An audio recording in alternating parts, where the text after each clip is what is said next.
কোন জনপদের মুসলিমরা আল্লাহর বিধান অনুযায়ী রাষ্ট্র পরিচালনা করে এবং সব কিছুতে ইসলামকে দিনকে প্রাধান্য দেয়, আমি সেই ভূখণ্ডে বিভিন্ন ধরনের খনিজ সম্পদ বৃদ্ধি করে দিব।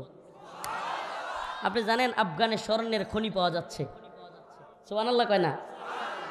গ্যাস, বিভিন্ন ধরনের খনি পাওয়া যাচ্ছে, তেলের গ্যাসের বিভিন্ন খনি, সুবহানাল্লাহ কয় না?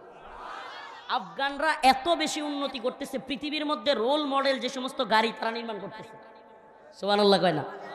এই অল্প সময়ের মধ্যে। এমন কি আপনাদেরকে বলি, শরিয়ার প্রয়োজনীয়তা। আমার আজকের আলোচনার বিষয়বস্তু কি? শরিয়ার প্রয়োজনীয়তা। শরিয়া এমন একটা জিনিস, রাস্তায় জ্যাম লাগছে, রাস্তায় কি লাগছে? নেত্রকোনা শহরে তীব্র জ্যাম লাগছে।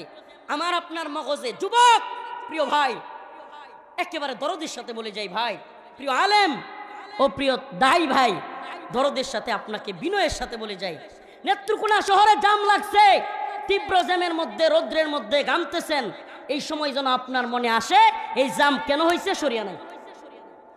এই জ্যাম কেন লাগছে? কথা কয় না?